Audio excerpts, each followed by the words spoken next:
Sejumlah buruh perusahaan di Kota Bekasi, Jawa Barat berharap kenaikan upah 2025 sebesar 6,5% bisa segera diterapkan perusahaan.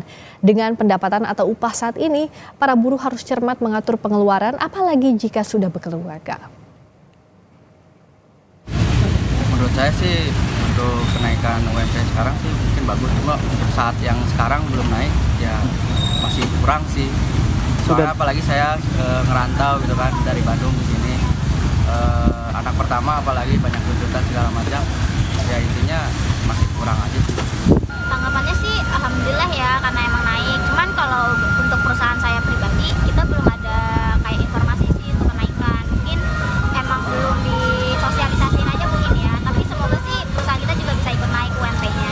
Kalau dibilang cukup sih sebenarnya enggak ya Mas, karena kalau dilihat dari kayak apa sih namanya keperluan kesehari-hari itu kan semuanya sekarang udah serba mahal ya, kayak beli apa-apa udah naik gitu harganya. Sebenarnya dibilang cukup sama sekali nggak cukup. Sangat bagus sekali sih, karena untuk UMR sekarang sih ya bilang cukup nggak cukup, emang kurang sih untuk kehidupan di Jakarta, apa-apa serba beli ya.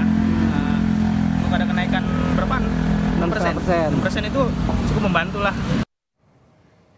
Lantas mampukah kenaikan upah dapat mendorong daya beli masyarakat? Bagaimana pula jaminan bagi pekerja jika kenaikan upah tidak memicu gelombang PHK? Kita bahas malam ini bersama juru bicara Kantor Komunikasi Kepresidenan Adita Irawati.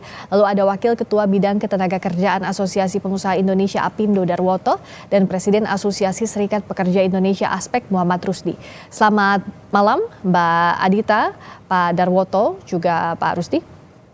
Ya, selamat malam. Pak Rusdi. Ya, Mbak. Selamat malam ya. Pak Rusdi. Selamat malam, saya ke Mbak Adita dulu. Jadi dengan upah minimum naik 6,5%, hitungannya seperti apa kalau dari sisi pemerintah ini dianggap baik untuk buruh tentu, tapi tidak memberatkan kalangan pengusaha? Ya, yang pertama yang perlu juga harus kita lihat ya bersama-sama bahwa ini adalah upaya yang luar biasa dari Pak Presiden Prabowo Subianto ya, dalam rangka untuk meningkatkan kesejahteraan dari para pekerja. Ya, kita lihat bahwa dari visi misi beliau, dari program-program prioritas ini memang kelihatan sekali bahwa arahnya adalah untuk kesejahteraan semua kalangan dan dalam konteks ini adalah kesejahteraan para pekerja. Dalam rapat terbatas beberapa hari yang lalu beliau sudah mengumumkan langsung, ini satu hal juga yang istimewa ya, karena diumumkan langsung oleh Presiden, kenaikan UMP 6,5%. Yang ini sudah merupakan hasil dari pembicaraan, diskusi, dan tentu juga konsultasi dengan berbagai pihak, termasuk juga dengan perwakilan para buruh ya dalam hal ini. Nah, mengapa sampai ke angka 6,5%? Ini sebenarnya juga sudah melalui berbagai kajian, khususnya kalau kita lihat beberapa aspek atau faktor-faktor seperti tingkat inflasi, kemudian juga pertumbuhan ekonomi, ya itu tentu kita lihat. Di samping tentu juga harus mempertimbangkan berbagai kepentingan. Jadi ada satu kompromi yang harus ditemukan ya antara kepentingan para pekerja dan kepentingan pelaku usaha. Karena kita juga tidak ingin angka yang ditetapkan ini nanti berdampak tidak produktif bagi pengusaha juga ya. Kita berharap pekerja mendapatkan kenaikan upah dan dari situ juga ada daya beli yang meningkat.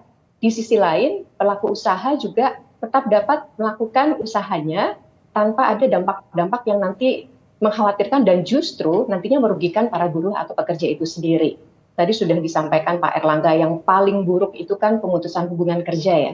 Tentu kita tidak ingin itu terjadi. Sehingga angka 6,5% ini formulasi yang diambil adalah hasil dari sekali lagi bagaimana semua kepentingan itu kita coba akomodir. Dan ujungnya adalah bagaimana pertumbuhan perekonomian kita juga bisa berjalan sesuai dengan target kita. Itu yang utama, Mbak Friska ya. Baik. Dan jangan lupa bahwa dalam konteks kesejahteraan ini juga sebenarnya pemerintah kan baru saja juga ya menyampaikan adanya beberapa program-program yang ini nanti juga tentunya dampaknya juga positif bagi para pekerja. Ya seperti nanti akan ada program makan bergizi gratis, ada kemudian program keluarga harapan dan sebagainya. Yang itu nanti juga harapannya tentu bagi para pekerja bisa meningkatkan kesejahteraan. Baik, jadi dianggap kalau dari pemerintah diumumkan langsung oleh Presiden Prabowo Subianto bahwa ini bisa meningkatkan daya beli baik untuk kalangan pekerja dan dianggap 6,5% ini masih bisa diakomodasi oleh kalangan pelaku usaha. Nah, baik, bagaimana kalau dari sisinya Apindo? Tapi kita akan bahas usai kumandang azan maghrib bagi wilayah DKI Jakarta dan sekitarnya sesaat lagi, termasuk juga bagaimana kalau dari sisi buruh, karena kan yang paling penting juga buruh ini atau pekerja ini sebagai pihak yang mendapatkan langsung kebijakannya, merasakan langsung, apakah ini menjamin ketenangan juga di tengah tadi ada buffer paling akhirnya adalah yang diantisipasi gelombang PHK itu yang tidak diinginkan. Kita akan bahas sesaat lagi usai kumandang azan maghrib bagi wilayah DKI Jakarta dan sekitarnya berikut ini. Pak Indonesia Malam kembali hadirkan perbincangan terkait kenaikan UMP bersama dengan juru bicara Kantor Komunikasi Kepresidenan Adhita Irawati. Masih bergabung juga Wakil Ketua Bidang Ketenagakerjaan Apindo Pak Darwoto dan Presiden Asosiasi Serikat Pekerja Indonesia Aspek Muhammad Rusdi. Sekarang saya ke Apindo. Pak Darwoto, kalau Pak Erlangga, Menko Erlangga mengatakan bahwa hitungan angka ini sudah memperhatikan cost of structure dari yang padat karya maupun non padat karya. Apakah kalau dari Apindo ini masih bisa diikuti kenaikan 6,5% ini? Ya, pertama Apindo mendengar pemberitaan atau disiaran langsung oleh Bapak Presiden bahwa kenaikan upah minimum tahun 2025 6,5%, kami cukup kaget. Dan karenanya kami mencermati apa yang disampaikan oleh Bapak Presiden tersebut. Nah, tentu kami dari Apindo juga mempertanyakan dasar perhitungannya itu bagaimana gitu kan. Karena selama ini kan kalau berbicara mengenai kenaikan upah minimum tentu ada dasar-dasar hitungannya. Ya, kalau kita bicara mengenai kenaikan upah minimum sejak tahun 2010-an sampai 2015 itu kan juga ada dasar hitungannya. Artinya 100% menuju ke KHL ya. Kemudian 2015 itu ada PP 78, itu juga ada dasarnya ya, yaitu inflasi ditambah pertumbuhan ekonomi. Jadi ada dasar-dasar itu. Kemudian berlangsung sampai tahun 2018 atau 19. Kemudian ada PP 36, ada masa Covid, kemudian juga ada Permen 18 dan terakhir ada PP 51. Artinya kita terbiasa dengan adanya dasar hitungan, dasar perhitungan. Kalau disebut oleh Pak Menko ada cost structure apa segala macam, tetapi ini tidak pernah kita menjadi dasar di dalam kenaikan upah minimum. Ya, jadi ini yang perlu kita kita kritisi atau kita cermati. Apindo menganggap angka 6,5% ini terlalu berat dan tidak bisa dilakukan, Pak Darwoto? Ya, tentu skala industri yang ada di negara kita ini kan macam-macam ya. Tadi Pak Erlangga juga menyebut ada yang padat karya, ada yang non padat karya. Kita tahu semua lah, padat karya kondisinya juga tidak sedang baik-baik saja gitu loh. Kalau dibebani dengan 6,5%, artinya ini kan beban sangat berat sekali gitu. Nah, bagaimana mereka bisa tumbuh dan berkembang dan bagaimana mereka bisa mempertahankan dalam kondisi sekarang aja sampai dengan bulan September yang lalu tingkat pemutusan hubungan kerja di sektor padat karya aja udah mencapai di atas 50.000. Nah, ini nanti dengan tahun depan diberikan tambahan 6,5%, ini ya kita tidak tahu apa yang akan terjadi. Memang pemerintah akan membentuk satgas dan lain sebagainya, tetapi yang paling penting di sini adalah satu kepastian. Dasar hitungannya itu menggunakan apa? Oke. Bagaimana cara perhitungan yang ditetapkan oleh pemerintah? Dan juga kita juga harus sadar betul. Kan tadi disebutkan oleh sesuai dengan pernyataan Pak Presiden kan kenaikan upah untuk meningkatkan kesejahteraan, tapi di sisi lain juga dunia usaha juga dijaga kestabilannya. Nah, ini tentu ini menjadi tugas tidak hanya pemerintah saja, tapi juga dari pengusaha. Memang opsi PHK menjadi opsi yang terakhir. Ya, tapi sebelum itu kan juga kita harus melakukan komunikasi. Tadi juga disebutkan bahwa sudah bertemu, sudah mengundang dengan kalangan serikat pekerja.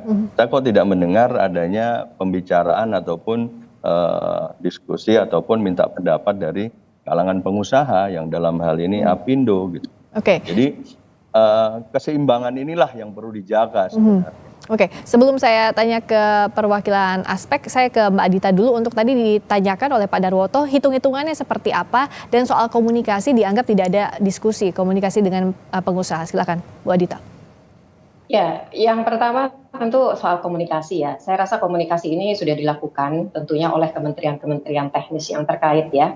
Kemarin juga ketika Pak Presiden mengumumkan itu didampingi oleh Menko Perekonomian Pak Erlangga dan juga tentu Menteri Tenaga Kerja. Artinya berbagai pihak yang terkait dengan penetapan UMP ini sebenarnya sudah diajak bicara ya. Memang yang terakhir Pak Presiden bertemu dengan perwakilan dunia usaha, perwakilan para pekerja atau buruh ya. Namun demikian tentu dari kementerian terkait lainnya juga itu sudah melakukan ya komunikasi dengan kalangan dunia usaha ini. Lalu terkait dengan hitung-hitungan tadi, ini sebenarnya tadi sudah saya singgung ya, bahwa ada beberapa aspek yang dan juga faktor yang dipertimbangkan, termasuk tadi yang sudah oleh Pak Darwoto juga sebutkan sendiri ya. Jadi memang ada pertimbangan-pertimbangan yang terkait dengan tingkat inflasi, kemudian bagaimana situasi pertumbuhan ekonomi, lalu memang juga kan ada indeks-indeks ya, yang itu indeksnya ada satu range tertentu. Sekali lagi ini adalah hasil kajian ya, dan sudah mempertimbangkan berbagai kepentingan. Karena sebenarnya angka yang diusulkan dan angka yang kemudian ditetapkan itu yang pertama yang mengusulkan dari pemerintah sendiri kan Kementerian Tenaga Kerja sebenarnya ada di angka 6%.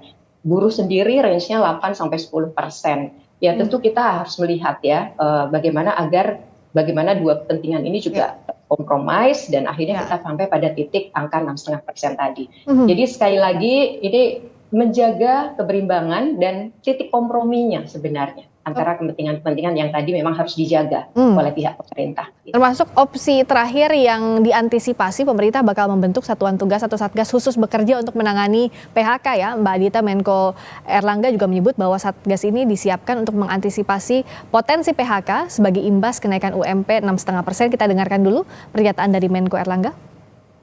Pertama, UMP sudah disampaikan oleh Bapak Presiden. Pertumbuhan UMP-nya di 6,5%. Tadi saya sudah sampaikan kalau untuk PPN tadi saya beri kuasa pada anggota Komisi 11 yang ada di DPR, yang ada di Kadin. Pemerintah akan membuat satgas terkait dengan PHK. Ya, sehingga yang kita lihat adalah fundamental industrinya. Jadi nanti kita akan pelajari di sana. Ya. Nah, Mbak Adita, untuk satgas ini sampai harus dibentuk. Kenapa dipersiapkan? Apakah memang sudah dibaca bahwa potensi PHK-nya semakin besar seperti Pak Darwoto juga tadi bilang ada kemungkinan potensi PHK akan membesar dan bagaimana nanti cara kerjanya Satgas ini, Mbak Adita? Ya justru di sini kita melihat kesungguhan dari pemerintah ya untuk juga mendengarkan apa yang menjadi kepentingan khususnya dari pihak pelaku usaha yang ini tentu apa yang sudah ditetapkan ini akan memberikan dampak gitu. Jadi tentu pemerintah tidak ingin tinggal diam, oleh karenanya Satgas ini nanti tentu akan ada lintas kementerian dan lembaga yang nanti bersama-sama tentunya juga dengan pelaku usaha akan melihat sejauh mana nanti dampak dari adanya kenaikan ini. Ya pasti sisi paling ekstrim kita akan upayakan ini tidak terjadi, ya. Makanya tadi disebut Satgas untuk bisa mencegah terjadinya PHK karena kita lihat itu adalah sisi paling ekstrim. Ini upaya pemerintah Mbak sebenarnya juga tadi ya mengundang partisipasi dari semua pihak.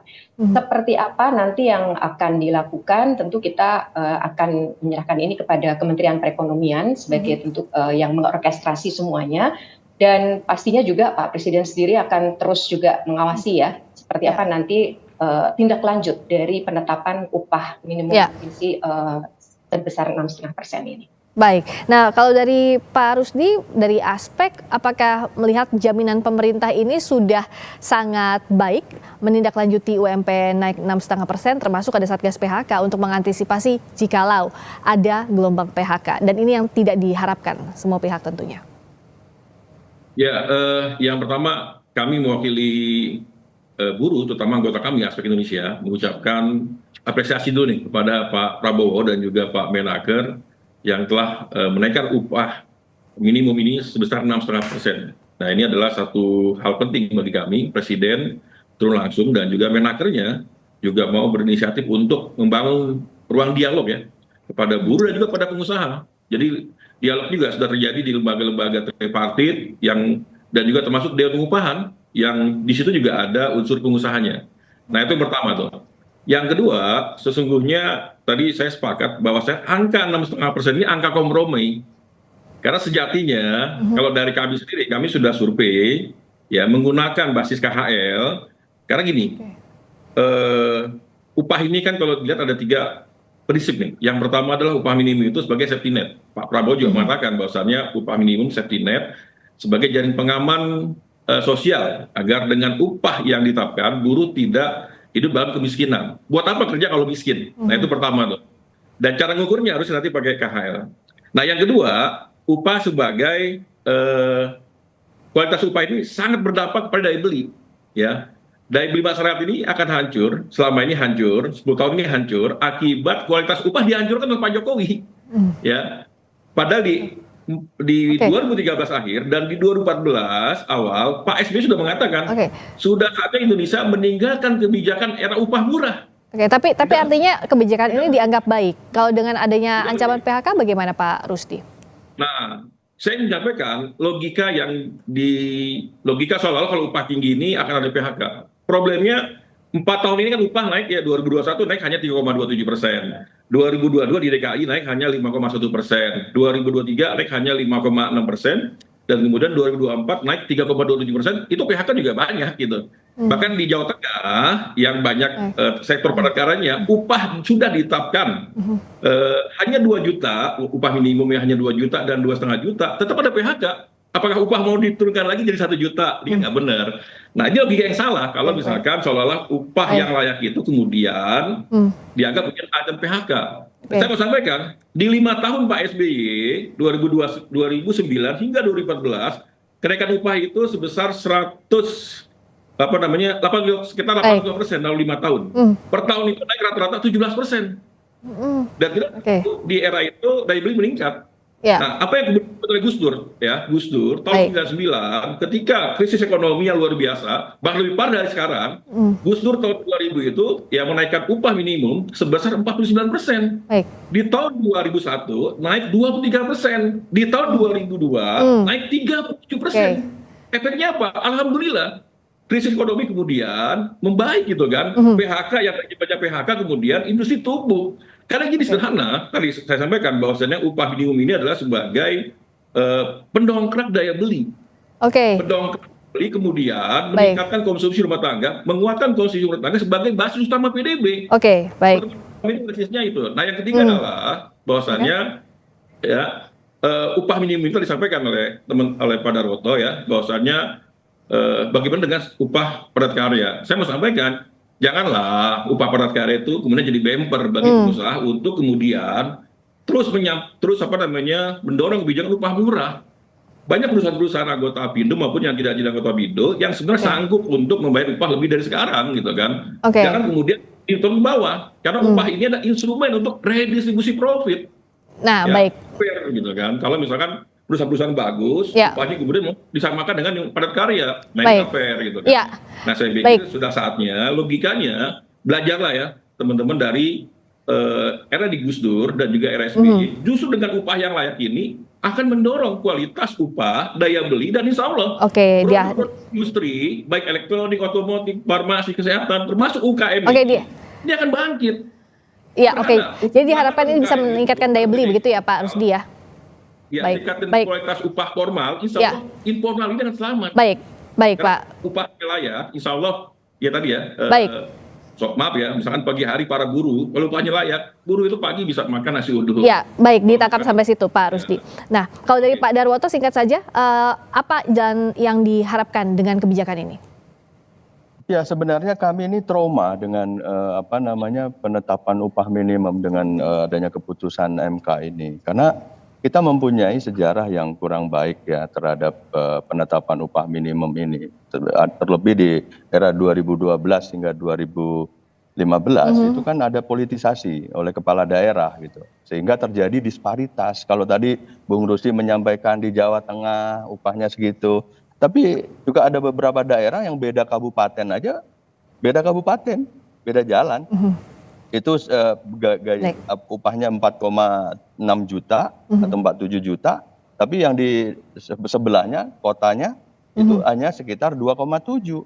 Ya. Ini kenapa? Karena ini kan harus diselesaikan gitu loh. Baik. Nah, tadi kalau yang dibilang Bung Rusdi bahwa yang padat karya dijadikan, tidak, kami tidak menjadikan padat karya, tapi realnya Bung Rusdi, padat karya memang sedang terpuruk, bukan berarti kita menjadikan itu sebagai bumper, tidak. Karena kita tahu bahwa upah itu ada dua, upah minimum dan upah itu sendiri. Kalau upah minimum tadi kan udah jelasin bahwa safety net gitu kan. Ya. Tapi upah yang sesungguhnya adalah upah yang terjadi di tingkat perusahaan.